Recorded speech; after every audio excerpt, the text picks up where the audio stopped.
اعوذ باللہ من الشیطان الرجیم بسم اللہ الرحمن الرحیم الحمدللہ۔ میرے بھائیوں دوستو،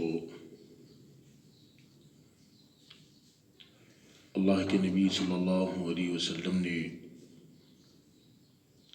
اس امت کو ہر چیز بتا دیا، جیسا کہ فرمایا دنیا میں سب سے اچھا اللہ کے نبی صلی اللہ علیہ وسلم کا راستہ ہے۔ جو اس راستے پر چلے گا دنیا اور آخرت میں کامیابیوں کی بلندیوں پر پہنچے گا۔ اللہ کے نبی صلی اللہ علیہ وسلم نے ہر طریقہ بتا دیا، کھانے کا طریقہ بتایا، کس طریقے سے کھانا چاہیے اور کس طریقے سے کھانے میں اللہ رب العزت برکت عطا فرماتے ہیں۔ حدیث میں آتا کہ اللہ کے نبی صلی اللہ علیہ وسلم سے صحابہ نے عرض کیا کہ یا رسول اللہ صلی اللہ علیہ وسلم، ہم جب کھانا کھاتے ہیں تو ہمارا پیٹ نہیں بھرتا۔ آپ صلی اللہ علیہ وسلم نے فرمایا کہ تم الگ الگ کھاتے ہوگے، مل کر کھاؤ اور بسم اللہ لے کر کھاؤ، بسم اللہ پڑھ کر کھاؤ، اللہ اس میں برکت عطا فرماتا ہے۔ دیکھو، اللہ کے نبی صلی اللہ علیہ وسلم نے ہر طریقے سے امت کی رہبری فرمائی، ہر موڑ پر اللہ کی یاد دلائی، وہ کھانے کے وقت کیوں نہ ہو، سوتے وقت کیوں نہ ہو، اللہ کی یاد دلائی۔ فرمایا کہ جتنی بھی چیزیں دنیا کے اندر ہم تم کرتے ہیں، یہ سب اللہ کی بنائی ہوئی ہے، جب تک اللہ کا نام نہ لے اس کے اندر برکت نہیں ہو سکتی۔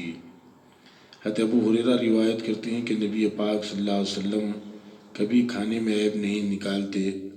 جب کھانا نکالتے آپ کو اگر پسند آتا تو آپ کھا لیتے، اور اگر پسند نہیں آتا تو آپ کھانے کو چھوڑ دیتے۔ آپ نے کبھی کھانے میں عیب نہیں نکالا۔ اس لیے میرے بھائیو دوستو، ہم حدیث کو سامنے رکھتے ہوئے اگر ہمارے قریب کھانا آ جائے، اگر کھانے میں کچھ آگے پیچھے ہو جائے، تو اس حدیث سے یہ معلوم ہوتا ہے کہ آدمی کو کھانے میں عیب نہیں نکالنا چاہیے۔ اگر پسند نہ آئے تو اس چیز کو چھوڑ دینا چاہیے۔ اگر آدمی ایسا کرے گا تو نبی کے عمل جیسا ہوگا، پھر اسے اجر ملے گا۔ اللہ کے نبی صلی اللہ علیہ وسلم نے اس امت کے لیے ہر موڑ پر رہبری فرمائی، ہر لمحے ہر سیکنڈ بتا دیا کہ دنیا میں کیسے وقت گزارنا ہے۔ اسی طریقے سے فرمایا میرے بھائیو دوستو، حضرت عبداللہ بن عمر رضی اللہ عنہ روایت کرتے ہیں کہ نبی پاک صلی اللہ علیہ وسلم نے ارشاد فرمایا، اگر تم میں سے جب کوئی کھانا کھائے تو اسے چاہیے کہ وہ کھانا سیدھے ہاتھ سے کھائے، اور جب تم میں سے کوئی پانی پیے تو اسے چاہیے کہ پانی سیدھے ہاتھ سے پیے، کیونکہ شیطان الٹے ہاتھ سے پانی پیتا ہے اور الٹے ہاتھ سے کھانا کھاتا ہے۔ اسی لیے آپ صلی اللہ علیہ وسلم نے فرمایا کہ سیدھے ہاتھ سے کھانا کھاؤ اور سیدھے ہاتھ سے پانی پیو۔ میرے بھائیو دوستو، کہ ہم ہر چیز میں سوچ کر فکر کرے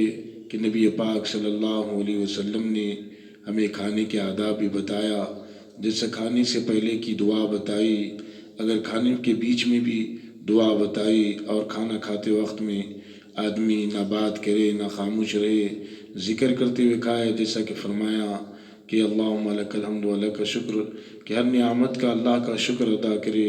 اللہ شکر کرنے سے نعمتوں کو بڑھا دیتے ہیں، اور ناشکری سے اختال شانہ نعمتوں کو گھٹا دیتے ہیں۔ اسی لیے چاہیے کہ جب آدمی ہر نعمت میں اللہ کا شکر ادا کرے گا، چاہے وہ کھانے کی نعمت ہو، پہننے کی نعمت ہو، سواری کی نعمت ہو، ہر قسم کی نعمت، جیسے کہ صحت و عافیت بھی ایک بڑی نعمت ہے، اس کی بھی آدمی قدر کرے، اس کا بھی شکر کرے، اللہ اسے اور تندرستی عطا فرماتے ہیں۔ ماں باپ بھی ایک نعمت ہے، ماں باپ کی بھی قدر کرے، ماں باپ کے ساتھ میں بھی اچھا پیش آئے تو اللہ دنیا اور آخرت کی بھلائی عطا فرماتی ہیں۔ میرے بھائیو دوستو، جب کسی کے پاس میں کھانے کے لیے جائے، اس کا بھی طریقہ نبی پاک صلی اللہ علیہ وسلم نے فرمایا کہ اس کا بھی طریقہ فرمایا، جیسا کہ فرمایا اللہ کے نبی صلی اللہ علیہ وسلم نے کہ جب تم کسی کے پاس میں جائے تو اس سے اجازت لے کر کھایا کرے۔ اسی طریقے سے میرے بھائیو دوستو، اللہ کے نبی صلی اللہ علیہ وسلم نے امت کو رہبری فرمائی، امت کو طریقہ بتایا، اچھے برے کی تمیز بتائی، ایک ایک چیز بتائی۔ اگر آدمی جناب رسول اللہ صلی اللہ علیہ وسلم کے ہر بتائے ہوئے طریقے پر عمل کرے گا، اخلاص کے ساتھ میں عمل کرے گا، اللہ کو راضی کرنے کے ساتھ میں عمل کرے گا، تو اللہ رب العزت اس عمل کے اندر برکت عطا فرمائیں گے اور اس کے اندر استقامت عطا فرمائیں گے۔ آدمی استقامت پہ رہے گا تو آدمی کو عمل کرنا آسان ہو جائے گا۔ جیسا کہ فرمایا کہ اللہ اور اللہ کے رسول کو، اللہ کو روزانہ وہ عمل پسند ہے، بھلا روزانہ تھوڑا عمل کیوں نہ ہو، پابندی سے کیا جائے۔ اللہ رب العزت کو وہ عمل پسند ہے۔ اس لیے میرے بھائیوں، ہم اب آج سے یہ طے کر لیں کہ میں روزانہ ایک نبی کی سنت کو اپنی زندگی میں لاؤں گا۔ جیسے کہ کھانے کی سنت ہے، جیسے کہ کھانا کھانے کا طریقہ بتایا، دسترخوان بچھا کر پورے ایک جگہ ہو کر گھر کے آدمی کہ ایک ساتھ کھانا کھائیں گے تو اللہ کا نام لے کر بسم اللہ الرحمن الرحیم جیسے کہ دعا بتائی گئی، کھانے کی دعا پڑھ کر آدمی کھانا چالو کرے گا تو اللہ رب العزت اس کے دسترخوان پر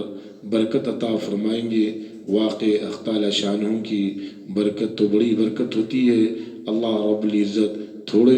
تھوڑے میں زیادہ کام کرنے پر قدرت رکھنے والے ہیں۔ اللہ رب العزت ہر چیز پر قادر ہے۔ اسی لیے آدمی کو ہر وقت میں نبی کے طریقوں کو دیکھنا چاہیے۔ اگر کسی ولیمے میں جائے تو ولیمے میں اللہ کے نبی صلی اللہ علیہ وسلم نے جو طریقہ بتایا اس طریقے سے فرمایا کہ اس طریقے سے آدمی ولیمے میں شرکت کرے، کہ فرمایا کہ دعوت بھی قبول کرنا۔ اللہ اور حدیث سے ملتا کہ اگر کوئی مسلمان کے 6 حقوں مسلمان کے حقوں میں سے یہ ایک حق ہے کہ جب تمہیں کوئی دعوت دے تو اس کی دعوت کو قبول کرو اور اس کی دعوت میں جاؤ حضرت عبداللہ بن عمر رضی اللہ عنہ کے بارے میں آتا، اگر آپ روزہ بھی ہوتے، اگر کوئی آپ کو دعوت کرتا، آپ وہاں پر جاتے اور اس سے ملاقات کر واپس آتے۔ یہ تھی صحابہ کی زندگی، ایک اللہ کے نبی صلی اللہ علیہ وسلم کے طریقوں پر عمل کرتے تھے، جان کر عمل کرتے تھے۔ ان کے عمل کی طفیل، ان کے استقامت کی طفیل حق تعالی شانہ و من والہ نے ان کو دنیا اور آخرت کی بلندیوں پہ پہنچا دیا تھا اور یہ اعلان کر دیا تھا کہ میں ان سے راضی ہو گیا، وہ مجھ سے راضی ہو گئے۔ یہ صحابہ اکرام رضی اللہ تعالیٰ عنہ جو نبی پاک صلی اللہ علیہ وسلم کی صحبت میں رہ کے ہر چیز سیکھ کر عملاً کر کے ساری کائنات کو بتا دیا، مشکل سے مشکل کام پر عمل کیا، سخت سے سخت کام عمل کیا کہ آپ سیرت کو اٹھا کر دیکھیں گے تو آپ کو پتہ چل جائے گا کہ اللہ کے نبی صلی اللہ علیہ وسلم کے ہر طریقے پر، اللہ کے ہر حکم پر صحابہ کھڑے اترتے تھے، اپنی زندگیوں کو لگا دیا، اپنی جانوں کو لگا دیا، اپنے مالوں کو لگا دیا آپ صلی اللہ علیہ وسلم کے طریقوں پر، اللہ کے حکموں پر۔ اسی لیے اللہ تعالی شانہ نے ساری دنیا کو ان کے قدموں میں لا کر ڈال دیا اور اپنی ہر نعمت کا شکر ادا کرتے تھے۔ کھانے کی بھی نعمت کا شکر ادا کرتے تھے اور پانی پینے کی نعمت، پانی بھی کتنی بڑی نعمت ہے، اس کا بھی شکر ادا کرتے تھے۔ اسی لیے اللہ رب العزت نے ان کے جیسا کہ اللہ نے فرمایا کہ تم میرا شکر ادا کرو، میں تمہاری نعمتوں کو بڑھاتا چلا جاؤں گا۔ اگر ناشکری کرو گے تو اللہ نعمتوں کو کھینچ لیں گے، اگر اللہ ہم سے نعمت کو کھینچ لیں گے تو میرے بھائی اور دوستو، پھر نعمت عطا کرنے والے کون ہیں، نعمت کو بڑھانے والے کون ہیں؟ یہ سب نعمتیں اللہ ہی کی طرف سے ملتے ہیں۔ کھانے کی بھی بڑی نعمت ہے، آدمی کھانے سے اپنا پیٹ بھرتا ہے، اب جب کھانا کھائے تو یہ سوچ کر کھائے، یہ اللہ کی بڑی نعمت ہے۔ یہ جب پیٹ میں جائے گا تو میں اس سے دین کی محنت کروں گا، اس سے قرآن حدیث پر عمل کروں گا، اس پر اللہ کے حکم پر عمل کروں گا، اس سے جناب رسول اللہ صلی اللہ علیہ وسلم جو طریقے بتائے اس طریقے سے میں کھانا کھاؤں گا۔ اور بسم اللہ پڑھ کر، جیسا کہ حضرت صحابہ اکرام رضی اللہ عنہ نے فرمایا کہ یا رسول اللہ صلی اللہ علیہ وسلم ہم کھانا کھاتے ہیں تو ہمارا پیٹ نہیں بھرتا، پھر آپ صلی اللہ علیہ وسلم نے بتایا کہ تم بسم اللہ پڑھ کر کھاؤ